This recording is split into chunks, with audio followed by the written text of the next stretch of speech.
Global TV y TVmática presentan.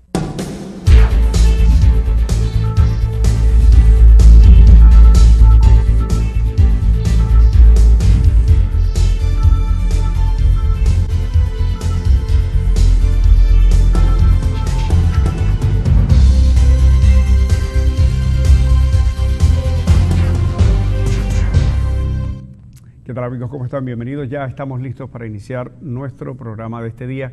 Hoy vamos a conversar con el doctor Jesús Esparza. El doctor Esparza es filósofo, abogado, ha tenido una experiencia académica larga en la Universidad del Zulia, en la Universidad Rafael Urdaneta, y con él queremos explorar todos estos aspectos relacionados con este último evento que ocurre en Latinoamérica, la elección de Bolsonaro, de esas figuras emergentes en la política, o así podríamos denominarlo para entrar en un análisis simplemente inicial.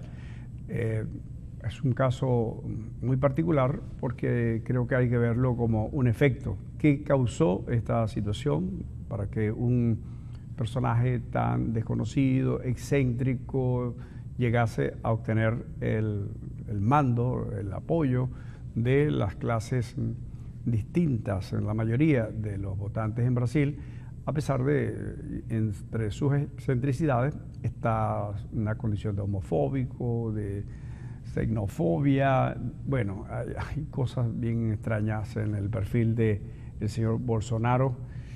Ojalá que sea para bien de Brasil. Pero, ¿qué pasa con nosotros?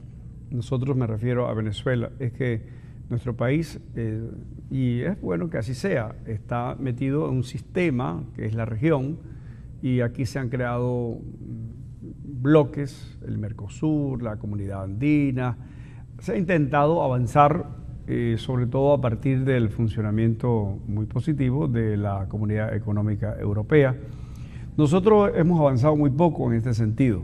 Siempre existen esas posiciones casi primitivas de los caudillos locales, de algunos asuntos que parece que no superamos desde el punto de vista, vamos a llamarlo histórico, cultural, no sé cómo podremos denominarlo, pero ciertamente cada país ha tenido una especie de rémora frente a estos asuntos y no avanzamos, todos. Venezuela es un caso quizás el más relevante. Venezuela pasó de ser un país que dio la imagen, la sensación, creó la ficción de que había una fiesta para todos, todos concurrían, todos comían y bebían a cualquier hora. Así más o menos era el asunto desde el punto de vista de ese país, la ilusión de una fortaleza, de una riqueza, y todos podíamos tener acceso a ella, todos podían ir a Europa, todos podían comprar fuera, valía la pena hacerlo. Nuestra moneda, entre comillas, pues tenía acceso a otras divisas con una facilidad pues pasmosa. Un trabajador común y corriente pues podía hacer estos viajes, y no es que no lo merezca, pero es que hay cosas que hay que analizar, y hay verdades que son verdades al fin, así sean hirientes, contundentes, como sea, pero son verdades. Hay cosas que hay que mantener en relación a lo que significa el presupuesto de una persona, sus posibilidades, y por ello la necesidad de tener metas, de fijar posibilidades de alcanzar cosas, y en función del trabajo, del estudio, del esfuerzo, hacer méritos para lograr tener un rol determinado en la vida personal, en la comunidad, en la familia, etcétera. De eso se trata, y eso va enriqueciendo a partir del individuo toda la sociedad. Esa fue la historia en Venezuela durante mucho tiempo. En nuestro país, su dirigencia está conformada fundamentalmente en el sector público-privado, de gente que proviene de sectores humildes, pero tenía acceso a la educación. Una educación que incluso en el campo podría ser que alguien tenía que llevar hasta su propia sillita para tener acceso en la escuela primaria a los pueblos de Oriente, de los Andes, etcétera. Así fue la historia. Y en medio de aquellos hombres vestidos de marrón, fumigando para atacar enfermedades que diezmaban, la malaria, todas estas cosas, ustedes recordarán algunos el llamado DDT, dimetil dietiltolueno era eso, un químico que luego fue prohibido. Eran unos señores que en una campaña que hizo el doctor Gabaldón, pues construyó un modelo de desarrollo para atacar el problema de la salud y fue muy exitoso. Y así, en todas las áreas hubo venezolanos destacadísimos que se fueron formando y salieron de esas escuelas populares, de esa nueva Venezuela, que además tuvo un empujón inmenso con el surgimiento del petróleo. Venezuela se destacaba, creo que nosotros hemos pasado por una oportunidad extraordinaria que no se aprovechó y ello se debe a muchos factores. Habrá momento para analizarlo, pero el periodo que ya lleva 20 años, este régimen lo ha tenido todo. Un líder sin duda con un anclaje popular extraordinario, una pegada en el sector popular que pudo haber construido un modelo de comportamiento extraordinario, llevar a esa gente de un sentido de dependencia, de ser domesticados a hombres libres a partir del desarrollo propio, de estimularlos para el trabajo. Todo lo contrario, se creó mecanismos donde el Estado paternalista tuvo un papel importante porque tenían derechos, más derechos, más derechos.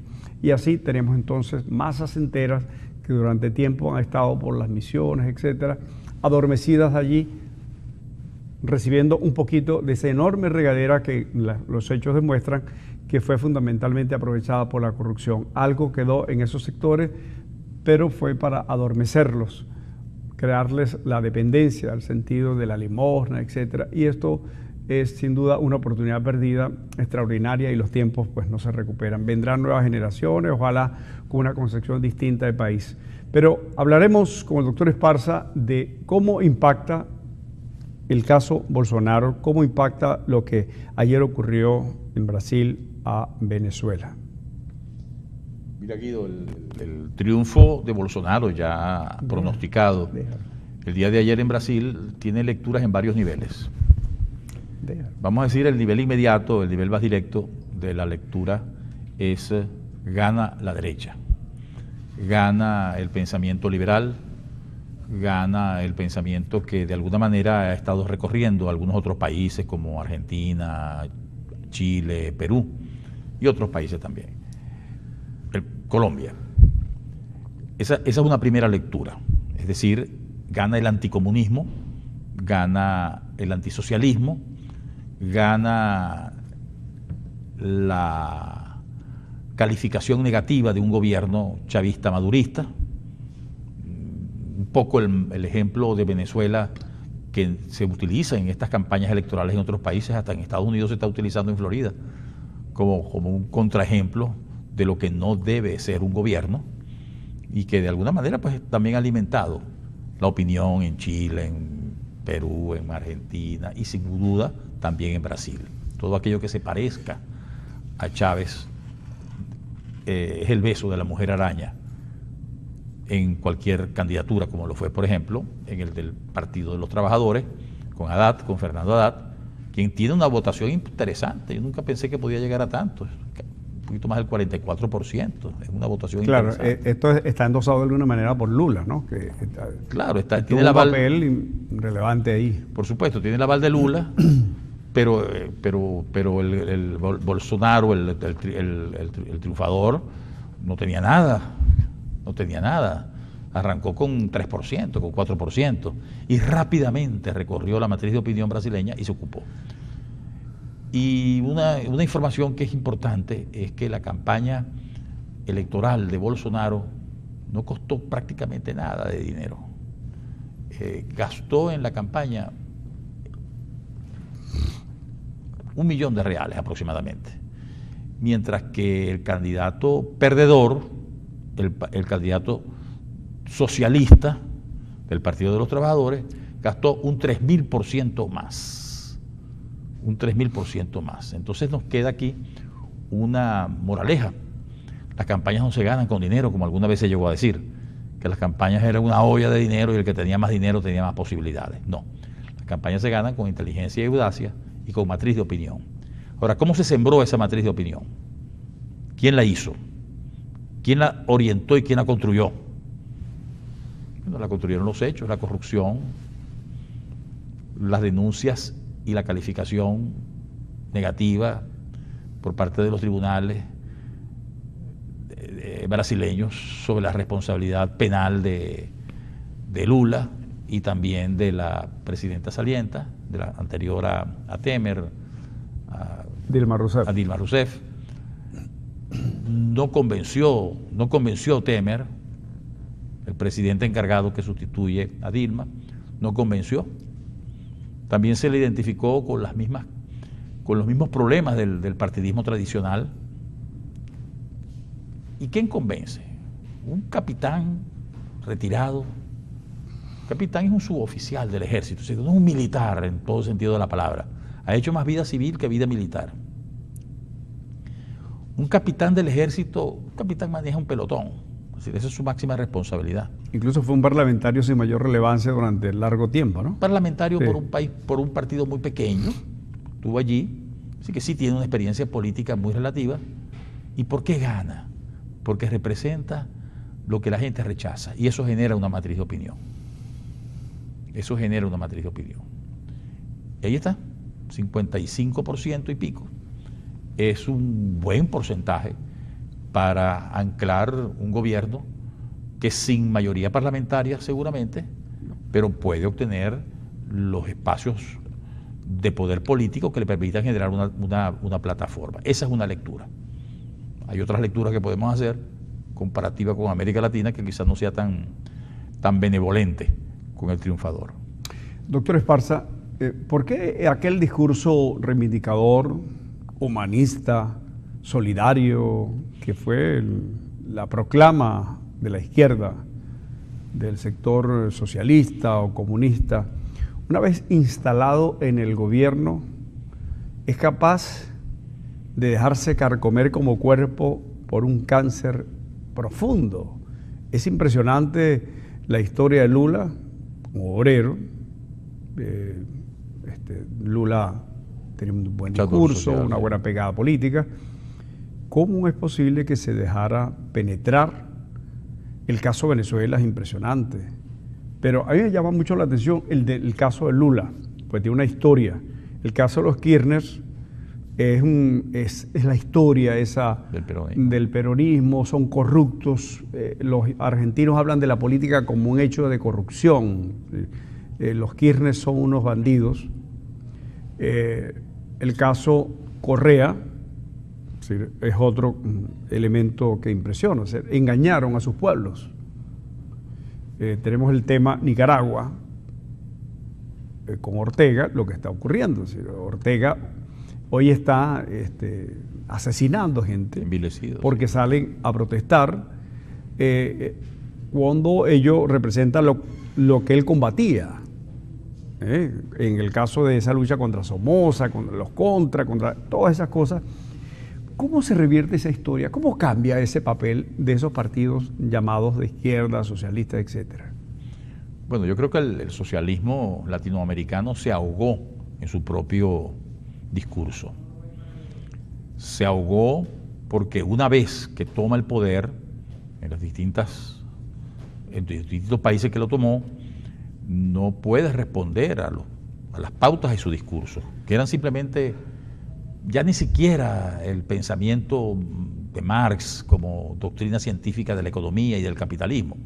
No, simplemente eran eslogan, eran patrones ya gastados. El antiimperialismo, la justicia social, la reivindicación de los pobres, que son principios válidos, pero que no basta que sean principios, es necesario que se articulen con una economía que sea capaz de generar riqueza. Sin riqueza hay pobreza. Y cuando viene la pobreza empieza por atacar a los más pobres, primeramente. Hay un envilecimiento del poder envilece, que es lo que le ha pasado a Nicaragua, pues. Y el poder va desgastando. El caso del peronismo, por ejemplo, es evidente, cómo se fue deteriorando la base moral del ejercicio del poder por parte del kirchnerismo. Claro, acuérdate que en Argentina la situación es un poco distinta porque hay una fuerte tendencia antiperonista, pero dividida en 6 pedazos, que nunca se pusieron de acuerdo. Donde están los más radicales, los radicales -1, los radicales -2, los radicales -3, y incomunicados entre sí. y entonces le gana la gran oleada del populismo, del cual fue un representante extraordinario Perón y el apoyo que le dio Evita. Bien, en ese envilecimiento del poder, en ese desgaste por la corrupción, por el abuso, por la violación de los derechos fundamentales, cae Brasil. Cae Brasil. Primero lo paga Lula, luego primero lo paga Dilma, cuando es depuesta, y en cierta forma lo paga Temer también, que se suponía que era el encargado de la reivindicación de un Estado justo, de un Estado sano, y no convenció, la gente no le convenció. Pareciera que fuera el momento de Bolsonaro, es decir, del outsider, lo que en política se llama el outsider. Pero el outsider no sale solo como outsider, que ha habido muchos intentos de outsider y no la pegan. El outsider se hace cuando hay una matriz de opinión formada que lo permite. El caso de Fujimori, por ejemplo, en Perú, la gente no creía en la propuesta electoral que se presentaba, y Fujimori le gana a Vargas Llosa, por Dios, un hombre que estaba investido de todas las cualidades, al menos intelectuales. Y tuvo mucho apoyo incluso de empresas. Sí, era el mejor candidato desde el punto de vista de su formación. Sí. Y le ganó un peruano de origen japonés manejando un tractor, haciendo campaña en un tractor de pueblo a pueblo, ¿no? Era un profesor universitario, rector de la Universidad Agropecuaria,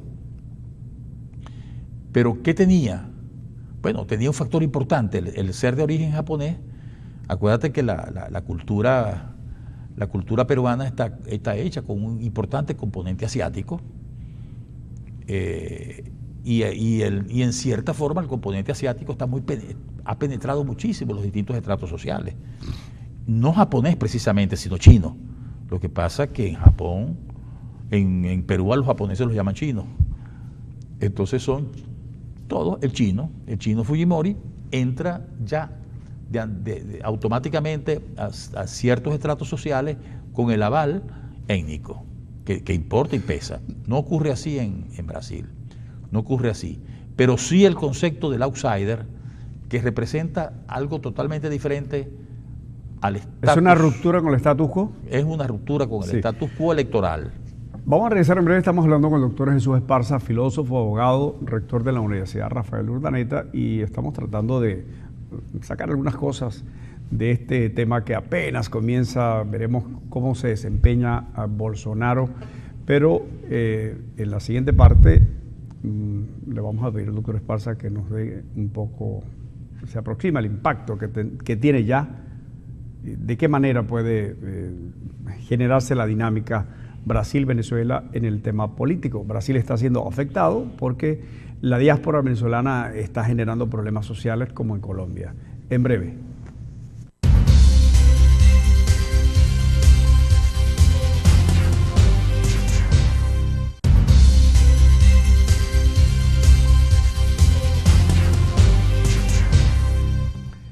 Bueno, seguimos con el doctor Jesús Esparza. Estamos analizando lo que ayer ocurrió en Brasil. Fue electo el señor Bolsonaro.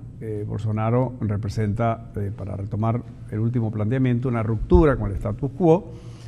¿Qué hay detrás de este evento electoral y de qué manera podría funcionar la relación bisagra con ese gigante del sur, el país más grande de Latinoamérica? Tiene mucho poder, es el único país latinoamericano que produce armas de guerra, produce aviones de combate, por ejemplo, para que entendamos la importancia, el peso que tiene en la economía del mundo, incluso Brasil. ¿Cómo lo ve usted? ¿Qué va a pasar en esas relaciones? No, evidentemente que Bolsonaro tiene en sus manos la necesidad de tomar decisiones apropiadas. Ya se anuncia un ministro de Economía que parece que resulta apropiado a los intereses de la inversión. Tú mismo me decías que se había incrementado el nivel de la bolsa con el anuncio de este nombramiento. Bueno, eso es natural. Si la economía se abre, si la economía se maneja con buenos criterios de mercado abierto y libre, si la economía se maneja con seguridad jurídica y con patrones de preservación de las inversiones, la economía crece. Y al crecer la economía crece el empleo. Y al crecer el empleo crece la confianza en el gobierno. Ese es el papel que tiene. Pero si este gobierno empieza a no corregir, y lo tiene que hacer con mucha fuerza, el tema de la corrupción, en 2 años está tumbado. En 2 años está tumbado. Porque la base política de Bolsonaro aparentemente es débil, porque es prestada. Es muy romántico el decir que el pueblo y lo que el pueblo dice, pero el pueblo tiene que ser organizado, y la organización basada en la estructura. Una especie de aluvión generado por descontento, por rechazo, por... Claro, pero el aluvión es una matriz de opinión, y la matriz de opinión se forma de muchas maneras. Se puede formar por una explosión en la estación de Atocha, como ocurrió en España cuando se nombró a Rodríguez Zapatero, y puede generar un movimiento. Pero la matriz de opinión también se genera.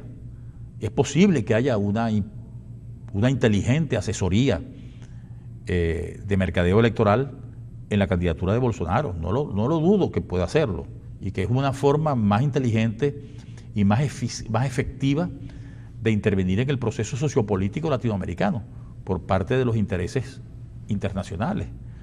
Porque podemos llamar en forma metafórica el antiforo de Sao Paulo. Esa frase de Bolsonaro en su campaña de que iba a acabar con el comunismo en América Latina y con el foro de Sao Paulo, es como que buscar una polarización. El antiforo de Sao Paulo, que es lo que él representaría, es precisamente decir, vengo con un discurso transparente. Vamos a explicarle, no doctor, a nuestros televidentes qué es el Foro de Sao Paulo, qué significa. Bueno, el Foro de Sao Paulo es una especie de convocatoria latinoamericana de los sectores de izquierda, de formación marxista, que se solían reunir en Sao Paulo, se ha reunido también en Caracas, simplemente para comunicar ideas y trazar estrategias en los niveles más confidenciales del foro sobre el proyecto socialista para América Latina. Ese proyecto hoy se ve quebrado, quebró social y económicamente y ahora políticamente en Brasil. En Venezuela está económicamente quebrado, todavía políticamente se sostiene sobre la base de un manejo inteligente y de mucha fuerza del poder, pero socialmente en el piso. Y así en otros países que fueron corriendo hacia posiciones que hoy en día pueden ser consideradas neoliberales, capitalistas, pero no hablemos de posiciones fascistas porque ya eso es otra cosa, y eso es otro componente que también habría que analizar. Y han logrado crecimiento económico, y han logrado satisfacción de las exigencias populares. El pueblo no se alimenta ni con clap ni con... ¿Usted cree que la elección de Bolsonaro representa una amenaza real para el gobierno venezolano? Ciertamente. La dependencia de Venezuela respecto de la economía brasileña es inmensa. Es que Venezuela ha dependido hasta de la gasolina brasileña cuando era un país que no producía gasolina, por Dios. Venezuela ha dependido en el área estratégica industrial de Brasil enormemente. Es decir, que el cambio en la relación económica, que no tendría por qué producirse por el solo cambio político, pero en la práctica se va a producir, porque un poco es la política que ha llevado Venezuela en los últimos años, de que hace depender la relación económica de la amistad o de la enemistad política. Es un error. Las economías pueden discurrir independientemente de las amistades o de las hermandades políticas. Y entonces, con esos antecedentes podríamos decir que sí, que Venezuela va a tener una fractura importante, muy difícil por la mensajería que lanza Bolsonaro, porque los dos grandes vecinos de Venezuela son Colombia y Brasil. Y con Colombia ha estado en pie de guerra, con la cara pintada y con las armas empuñadas. Y con Brasil ahora se va a acentuar. ¿Qué vecinos le quedan a Venezuela? El Caribe y Trinidad y Tobago. Y Guyana que tenemos ese terreno, ese territorio en reclamación que hoy está siendo explotado por esas empresas que salieron a patadas de aquí y las que nos están representando un problema bastante serio, una amenaza para perder un símbolo de la industria petrolera como es Citgo. De verdad que está enredado el tema Venezuela, es un asunto que hay que tratar con muchísima responsabilidad. Ese asunto podemos conversarlo porque es muy útil que lo hagamos con personas como usted, que debe pasar en los próximos escenarios y cómo el ciudadano común, la gente que nos está viendo, puede contribuir y no quedarse esperando estoicamente que alguien venga o que ocurra algo así como mágico. No hay cosas mágicas, salvo aquellos eventos, como usted dice, que se produce aquella explosión en Atocha o que hay un terremoto o que pasó lo de Chávez y Caldera, que no tenía chance de ganar, aprovechó con aquel discurso y tuvo una alianza allí. Todavía hay cosas por desenredar en esa historia, ¿no? En fin, pero en general, en términos normales, el país debería tener una respuesta que salga de su conciencia, ¿no? Eso se puede esperar, o seguimos con expectativas como aquella de, bueno, el 10 de enero, o octubre, o etcétera, bueno, la invasión, es decir, todas esas cosas que son inventos que están en el ideario, la cosa, en el comentario popular, pero eso no es posible. ¿Cómo hacemos para construir una sociedad con un liderazgo más responsable que parte incluso de ciudadanos más concientizados? Sí. Fíjate que el caso de Brasil, para tomar tu planteamiento, y voy a hablar no del vencedor, sino del derrotado. El derrotado, Fernando Haddad, logra el 44.2 o 25% de los votos, en circunstancias en que pudo haber obtenido mucho menos si se hubiesen hinchado a la resistencia radical.